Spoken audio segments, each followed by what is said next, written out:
Right sir. Sir जैसे अगर हम बात करते हैं कैंसर के ट्रीटमेंट की, जिसमें कीमोथेरेपी, रेडियोथेरेपी या सर्जरी आती है, तो उसमें ये बड़ा रहता है कि शायद सारे बाल झड़ जाएँगे या स्किन खराब हो जाएगी या एनर्जी लेवल्स इतने लो हो जाएँगे कि रूटीन काम करना भी मुश्किल हो जाएगा। ये सर ट्रू है?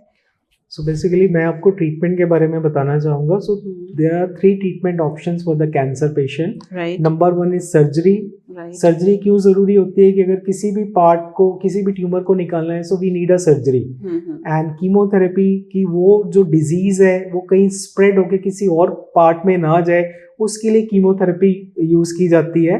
एंड लास्ट ट्रीटमेंट होता है that is the radiation therapy. Okay. Radiation therapy for it is mainly given for the local control. Local control मतलब उस जगह पे दोबारा रिलैप्स ना हो, रिकरेंस ना हो, उसके लिए रेडिएशन थेरेपी देते हैं। सो अगर हम कीमो रेडिएशन की बात करें तो ये ऑपरेशन के पहले भी दे सकते हैं, बाद में भी दे सकते हैं।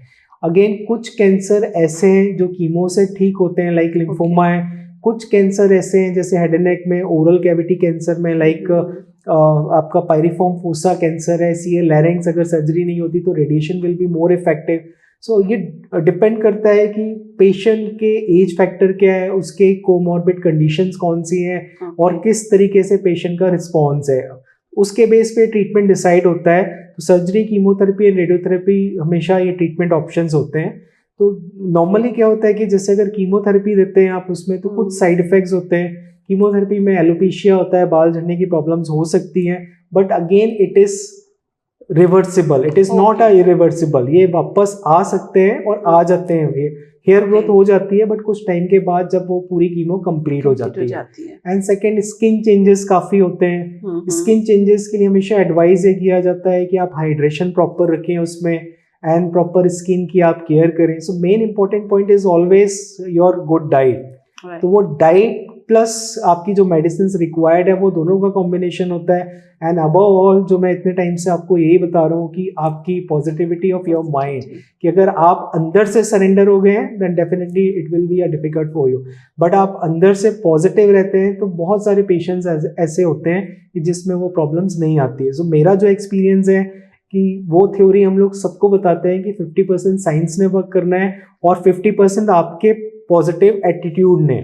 जब वो दोनों चीज़ें कंबाइन करते हैं तो जो पेशेंट्स फॉलो करते हैं वहाँ रिजल्ट्स हमेशा बहुत अच्छे होते हैं। और जो पेशेंट अपनी नेगेटिव एनर्जी में ट्रैप हो जाते हैं और जो नहीं चाह कर भी उससे नहीं निकल पाते, तो वहाँ रिजल्ट्स थोड़े से खराब आते हैं। तो ये हमेशा रिकमेंडेड है, चाहे वो कैंसर हो, कोई भी बीमारी हो, कि आप अपने दिमाग से उस बीमारी को सबसे पहले निकालें, उसके बाद ट्रीटमेंट ऑप्शन जो है उसको आप करवाएं।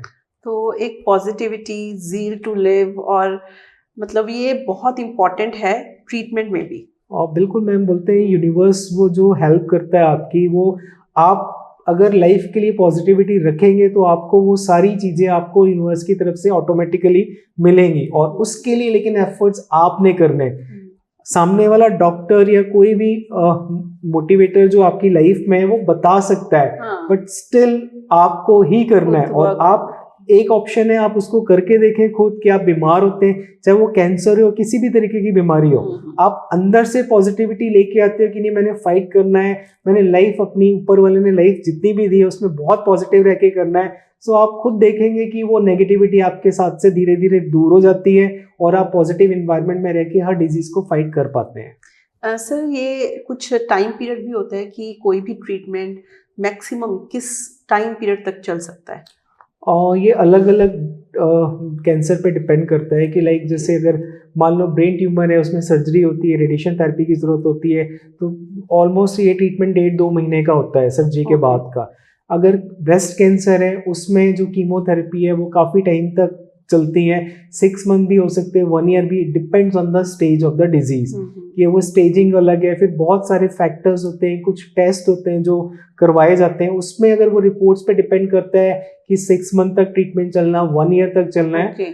अदरवाइज कुछ नॉर्मली जो फर्स्ट सेकेंड स्टेज में 1 ईयर में ट्रीटमेंट मैक्सिमम कंप्लीट हो जाते हैं और पेशेंट 100% क्योर भी हो जाते हैं उसमें। ठीक है सर। जैसे सर कुछ ऐसे खाना भी है, फूड, जो प्रिवेंट कर सकता है कैंसर को या एग्रेवेट कर सकता है कैंसर को, जैसे आपने जंक फूड का तो बताया ही है, या कोई पर्टिकुलर ऐसा खाना जो कम या ज़्यादा कर सकता है कैंसर को?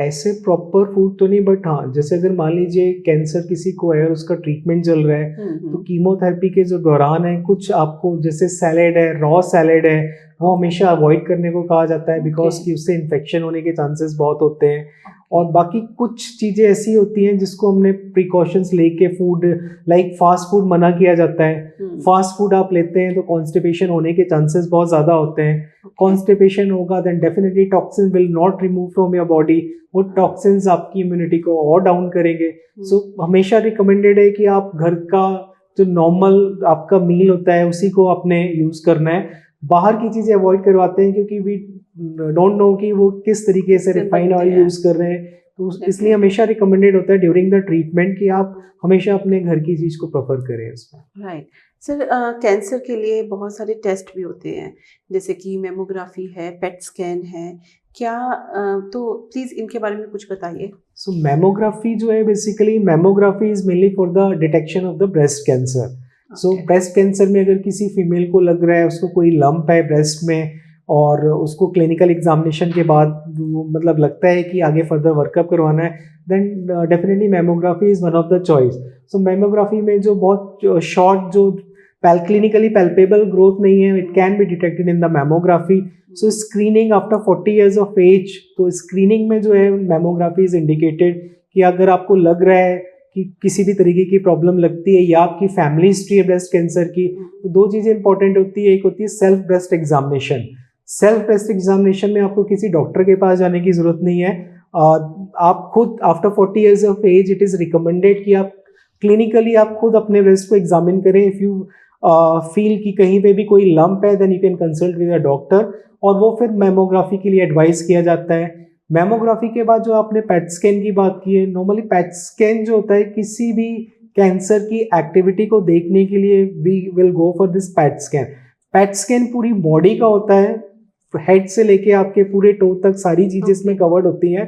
सो उसमें कोई भी अगर abnormal cancerous cells it can be detected by the PET scan, but PET scan is not routinely indicated in maximum cases. It is restricted for some limited cases कि अगर मान लीजिए सर्जरी होनी है, वर्कअप की जरूरत है, then we need a PET scan. तो पैट स्कैन के पहले जैसे मेमोग्राफी हो गई, एफएनएसीज या बायोप्सीज है ब्रेस्ट कैंसर में कि अगर कोई लंप है, मेमोग्राफी में अगर लग रहा है कोई लंप पॉजिटिव है, then patient has to go for the FNAC and biopsy.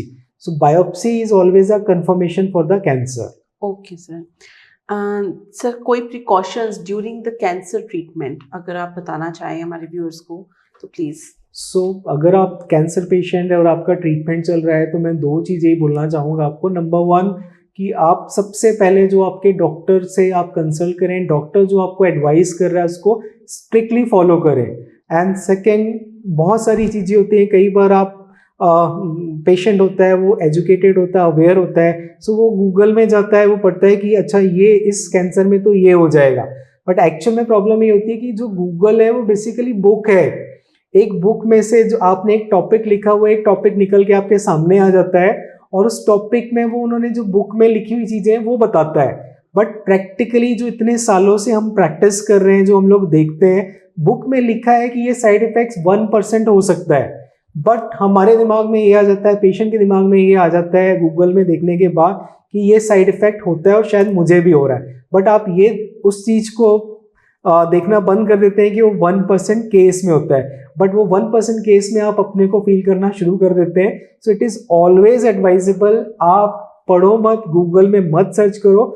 आपके कोई क्वेरीज हैं, कुछ भी आपको लगता है, कोई डिस्कशंस करने हैं, आप अपने डॉक्टर के पास जाओ, डॉक्टर से कंसल्ट करो, वो आपको सारी चीज़ें बताएगा, क्योंकि वो सिर्फ बुक को ही नहीं, वो अपने प्रैक्टिकल एक्सपीरियंस को भी देख रहा है कि ज़रूरी नहीं वो 1% आप 1% को हो रहा है। अगर मैं अपने एक्सपीरियंस को देखूं, जितने भी बुक्स में लिखी हुई चीज़ें होती हैं उसमें से 70% नहीं होती हैं, और उसके तरीके होते हैं कि हमने किस तरीके से उसको प्रिवेंट करना है। गूगल ने आपको ये तो बता दिया कि आपने ये साइड इफेक्ट है, बट वो ये नहीं बता रहा है कि वो 1% भी आपको नहीं होंगे अगर आप ये प्रिवेंटिव मेजर्स लेते हैं। Half knowledge is dangerous. Exactly ma'am, half knowledge हमेशा डेंजरस होता है। So it's always better you can consult with your doctor, और अब अपनी मतलब चीज़ों को आप खुद देखो, डिस्कस करो, बट बार बार डिस्कस करने से जहाँ पे नॉलेज बहुत कम है, जहाँ पे वो एक्सपीरियंस चीज़ें नहीं है, वो आप उन चीज़ों में आप नेगेटिव हो जाएंगे। और मैंने जैसे कि कहा, सिर्फ और सिर्फ आप अपनी बीमारी को 100% ठीक कर सकते हो साइंस और डॉक्टर के साथ।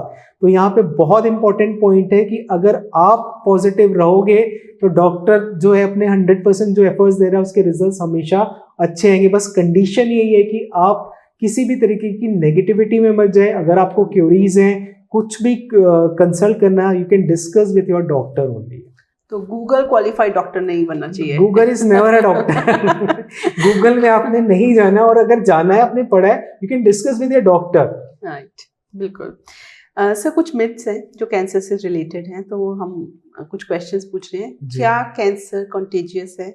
बैठ के बात करने से या मिलने से या हैंडशेक करने से क्या ये फैलता है? बहुत सारे पेशेंट्स जिनके ट्रीटमेंट चल रहे हैं वो हमेशा मैक्सिमम लोग ये पूछते हैं कि सर ये मेरे किसी के ग्रैंड चिल्ड्रन है कि सर बच्चा मेरे साथ रह सकता है या नहीं। सो ये डेफिनेटली एक दूसरे से स्प्रेड नहीं होता है। सो अगर कोई भी कैंसर पेशेंट का ट्रीटमेंट चल रहा है सो वो फैमिली के साथ, बच्चों के साथ रह सकते हैं, साथ में बैठ के खाना खा सकते हैं। सो ये बिल्कुल भी एक दूसरे से स्प्रेड नहीं होता है। ओके।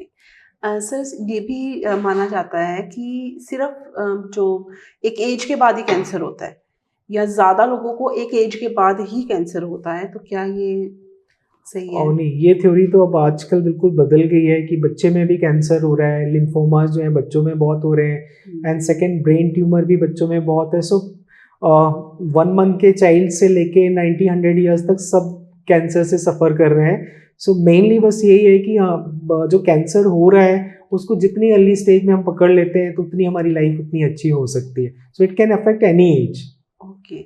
सर, ये भी माना जाता है कि कैंसर को हम कभी क्योर नहीं कर सकते, कि एक बार क्योर हो गया ये वापस आएगा ही आएगा, तो ये क्या कहेंगे इस आप? बारे में भी मैं ये बताना चाहूँगा कि जो लास्ट में रिकरेंस, अगेन जो बुक्स हम लोग पढ़ते हैं, जो हमारे प्रैक्टिकल एक्सपीरियंसेस होते हैं, उसमें ये मेंशन्ड है कि इतने परसेंट, लाइक 5% चांसेस है रिकरेंस के। सो पेशेंट हमेशा पूछता है सर दोबारा आने के कितने चांसेस हैं, तो वो 5% चांसेस है। सो 5% पॉजिटिव चांसेस है, 95% जो है वो नेगेटिव चांसेस हैं। बट हमने एक इंफॉर्मेशन फीड कर ली अपने माइंड में कि 5% चांसेस हैं। So we are not taking care of that 95%, we are just involving in that 5% cases कि मैं इसमें ज़रूर आ जाऊंगा या मैं इसमें ज़रूर आ जाऊंगी। उसकी वजह से फिर वो नेगेटिव थॉट होते हैं वो 5-10 में कन्वर्ट होता है, 10-15 में। ऐसे करके अगर पेशेंट पॉजिटिव नहीं होता है तो वो 100 तक कन्वर्ट कर लेता है। So ultimately doctor will do their work, उन्होंने आपको बता दिया, कर दिया, बट पेशेंट की जो साइकोलॉजिकल पावर है, जो पॉजिटिविटी है, वो बहुत वर्क करती है। और मेरे इतने सालों का एक्सपीरियंस है कि जो 5% को 0 में कर देते हैं और 95 को 100 में कन्वर्ट कर देते हैं, उनको रिकरेंस कभी नहीं होता है। राइट।